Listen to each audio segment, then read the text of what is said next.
Bueno, fue agradable mientras duró, ¿no crees?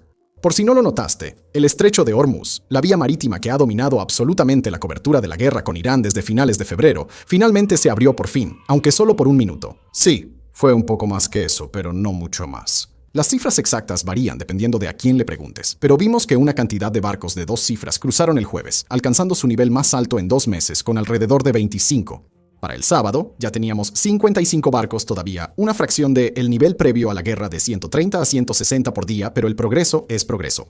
Pero más tarde, ese mismo sábado, Irán anunció que la vía marítima volvería a cerrarse, llevándonos de regreso al punto de partida, en lo que realmente empieza a sentirse como una pesadilla de la que no podemos despertar. La razón de esto no fue otra que el conflicto en curso entre Israel y el principal aliado de Irán en Líbano, Hezbollah, que ha demostrado ser el obstáculo una y otra vez para la región. Fue un fin de semana infernal.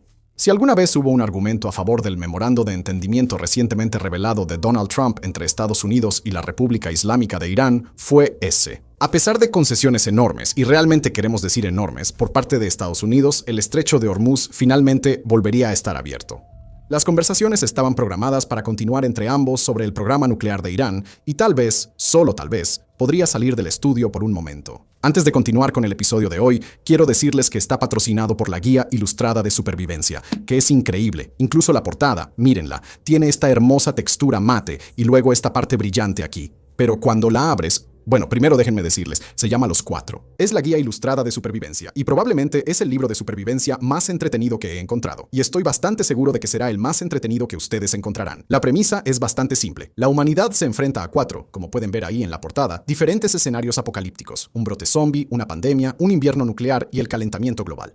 Cada uno tiene su propio gran capítulo, su propio escritor e incluso su propio estilo de arte. Puedes abrirlo en cualquier página y se va a ver increíble. Todo trata sobre estetoscopios. Mira eso.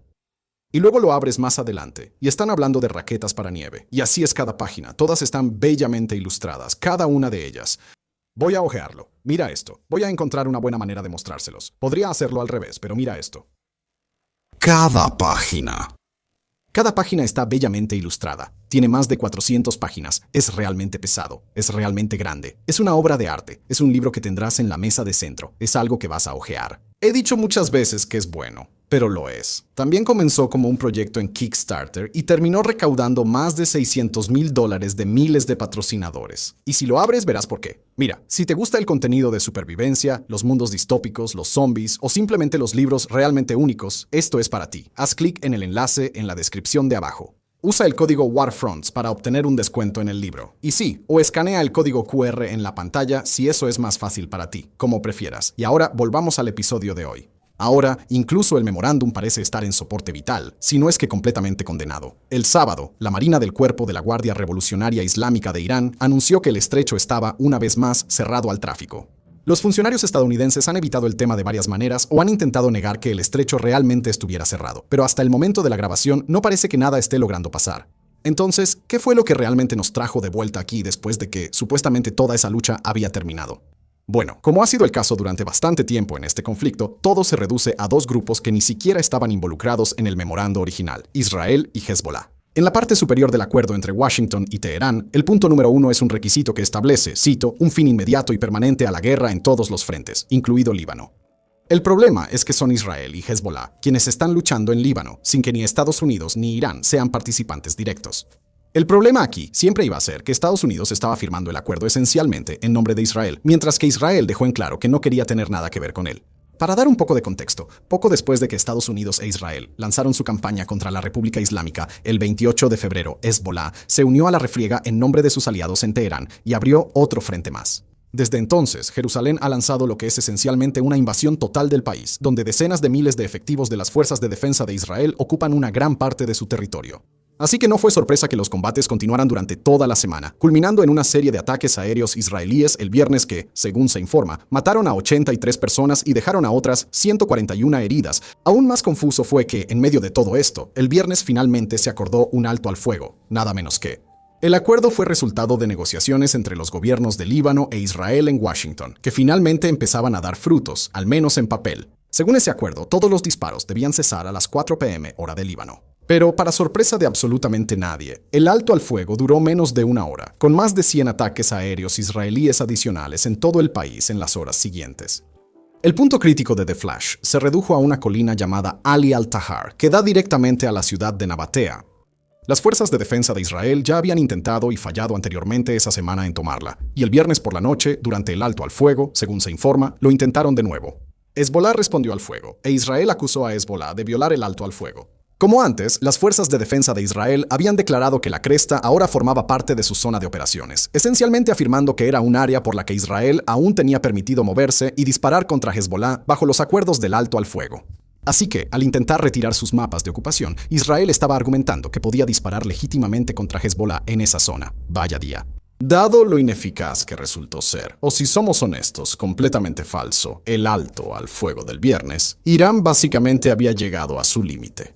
El sábado por la tarde, Irán declaró que el estrecho de Hormuz estaba nuevamente cerrado al tráfico y advirtió que la seguridad de cualquier embarcación que intentara cruzar estaría en peligro. Y como si ya fuera el procedimiento estándar, el tráfico por la vía marítima volvió a detenerse por completo, después de haberse reactivado un poco por primera vez en meses. Dicho esto, podría ser un poco prematuro declarar que el memorando de entendimiento está completamente muerto. Mientras todo esto sucedía, las conversaciones entre Estados Unidos, Irán, Pakistán y Qatar comenzaron en Suiza, y en las primeras horas del lunes parecía que había habido algún progreso. El ministro de Relaciones Exteriores de Irán, Abbas Araghchi, intervino diciendo que, cito, se había logrado un gran avance para poner fin a la guerra en Líbano. Pero hasta el momento de la grabación, el tráfico en el estrecho sigue detenido, así que esto dependerá de qué tan dispuesto esté Israel a cooperar. Y si los acontecimientos recientes son un indicio, bueno, Israel no está muy dispuesto. Y ahora, antes de pasar a ese lado de la ecuación, una pequeña pausa para hablarles sobre nuestra última incorporación al universo de Warfronts. Front Stoco es nuestro espacio para quienes disfrutan lo que hacemos aquí en el canal principal, pero desean que sea un poco más profundo. Cada semana publicamos 2 videos narrados por su servidor, profundizando en los conflictos menos conocidos que están dando forma a nuestro mundo. Pero también publicamos 3 artículos extensos escritos por expertos sobre conflictos que van desde Ucrania hasta Sudán, desde Irán hasta Malí y más. Si estás sacando algo del episodio de hoy, entonces échale un vistazo a un artículo que publicamos el miércoles sobre el conflicto con Irán, donde explicamos cómo Israel se ha convertido, por mucho, en el mayor perdedor de esta guerra. Además, puedes escuchar La Mesa Redonda de Medio Oriente, un podcast semanal de acceso gratuito realizado por nuestro equipo de escritores que cubre todo lo relacionado con Medio Oriente. Una suscripción cuesta solo $5 al mes o $50 al año. De nuevo, eso es desde Estocolmo. Échale un vistazo si te gusta lo que hacemos aquí en el canal. Y ahora, volvamos a Medio Oriente. La trampa de Netanyahu. Cuando se trata de noticias de última hora, nunca hay un momento aburrido en Medio Oriente. Pero incluso para los estándares de este año, el viernes fue un verdadero torbellino. Las cosas comenzaron con lo que resultó ser uno de los días más sangrientos de la guerra, con 4 soldados de las Fuerzas de Defensa de Israel muertos en las primeras horas del día en combates cerca de Kafr Tebna. Sus muertes provocaron ataques de represalia en todo Líbano que mataron a 47 personas y dejaron más de 100 heridos. En medio de todo esto, el ministro israelí de Seguridad Nacional de extrema derecha, Itamar Ben-Gvir, publicó algo que supera incluso su retórica habitual. Cito: "Por cada lágrima de una madre israelí, 1000 madres libanesas deben llorar. Todo el Líbano debe arder". Signo de exclamación. Carajo. El ministro de Relaciones Exteriores de Irán, Abbas Araghchi, no pudo evitar opinar, cito: "Esto no es una perorata de un lunático genocida cualquiera. Es una publicación pública del ministro de Seguridad Nacional del régimen israelí. El culto genocida de la muerte, con sede en Tel Aviv, es una amenaza para toda la humanidad, amenaza a todos los seres humanos. Su único interés es la guerra permanente". Fin de la cita. Sin embargo, Araghchi no estaba solo. Políticos de todo el mundo también se estaban alineando para condenar la declaración, aunque de una manera más moderada. Pero para entender por qué ocurrió toda esta ruptura y por qué resultó en el cierre del estrecho de Hormuz una vez más, tenemos que hacer un viaje a la política israelí. El primer ministro israelí, Benjamín Netanyahu, ha estado bajo presión en las encuestas desde hace mucho tiempo, pero esta guerra prácticamente ha roto la coalición política que le quedaba. Una encuesta reciente del Canal 12 de Israel mostró que solo 1/3 del país piensa que Benjamín Netanyahu debería siquiera postularse de nuevo en las próximas elecciones del país. Eso se debe en gran parte al hecho de que el 92% de los israelíes piensa que Irán ganó esta guerra. Esa cifra por sí sola sería devastadora para cualquier primer ministro israelí. La República Islámica ha sido el archienemigo número 1 de Jerusalén durante décadas, y perder contra ellos en el primer periodo de guerra directa y prolongada del país solía ser simplemente impensable. Pero esto es aún más perjudicial para Netanyahu personalmente por quién es y el papel que desempeñó en la política israelí. Él se ha presentado como el primer ministro orientado a la seguridad, un realista de mente dura que no teme hacer lo que sea necesario para proteger la seguridad nacional. El hecho de que algo de la magnitud del 7 de octubre ocurriera bajo su mandato siempre iba a causarle problemas, pero las consecuencias de esta guerra con Irán son un golpe que simplemente no puede permitirse. Líbano, en su mente, es tanto su última oportunidad para lograr una victoria como también un conflicto que podría acabar con él si sale pareciendo débil. Esa es al menos parte de la razón por la que el gobierno israelí ha sido tan inflexible con Líbano, insistiendo en que no pueden simplemente retirar sus fuerzas.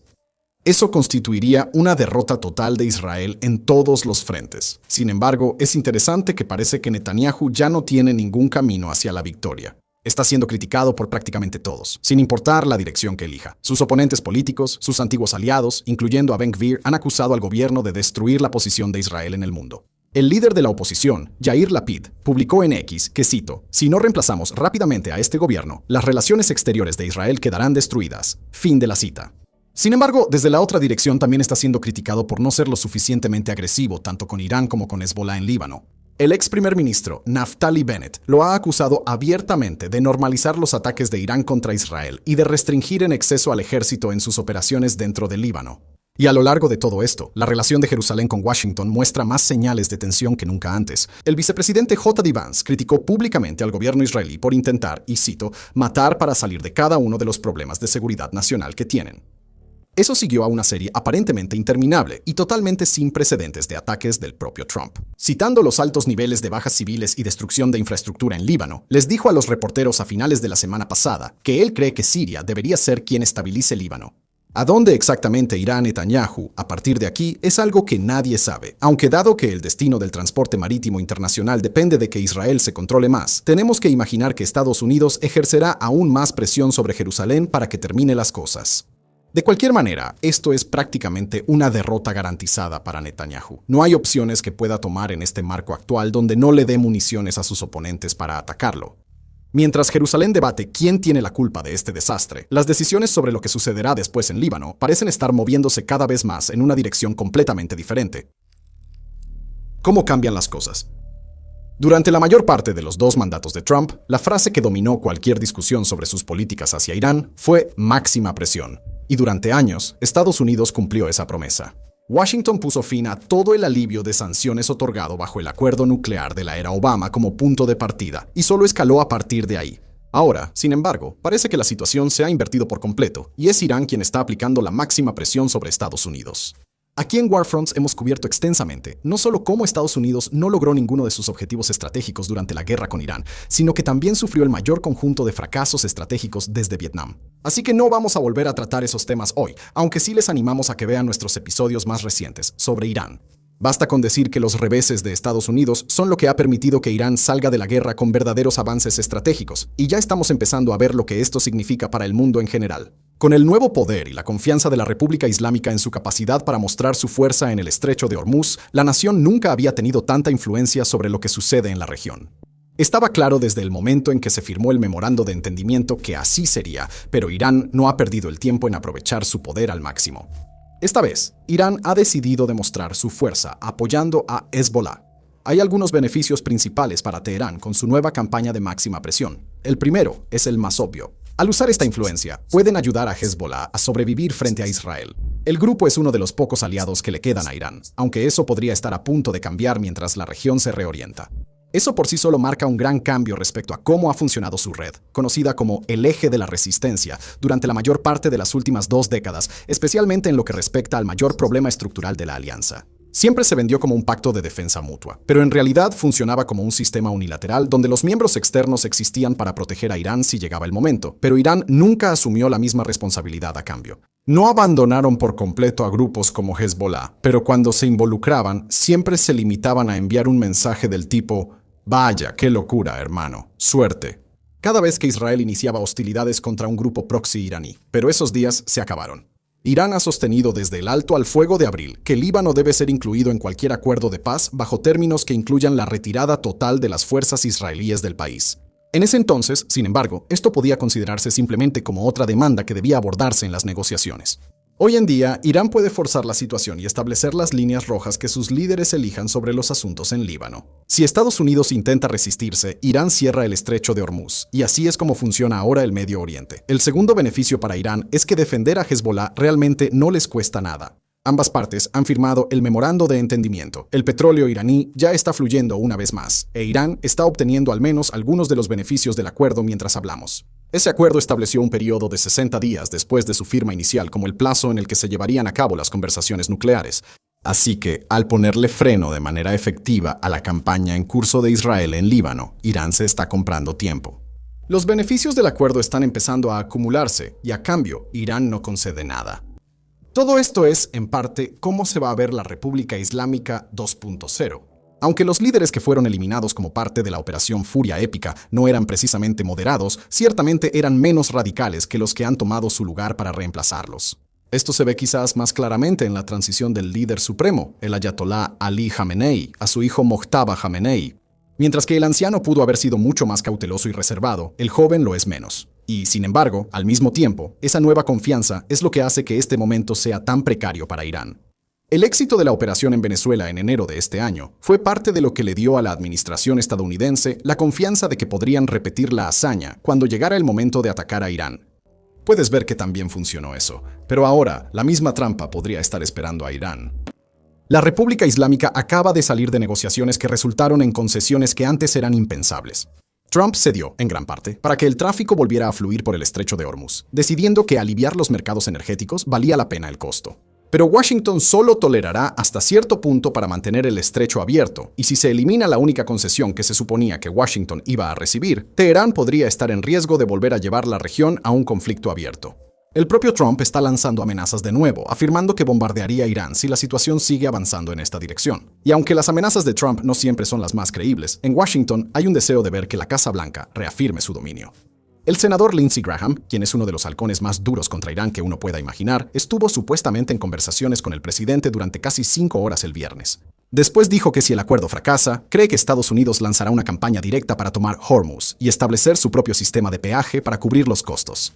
Citándolo, invadir Hormuz y hacer que Irán pague por ello. ¿Por qué eso suena familiar? Ahora, sin importar a dónde llegue esto al final, el acuerdo de paz actual claramente está en riesgo de romperse. Si bien Irán ciertamente tiene la ventaja mientras el esfuerzo de paz continúe, no es difícil ver cómo esta situación podría volver a convertirse en los enfrentamientos que vimos a principios de este año. Gracias por vernos.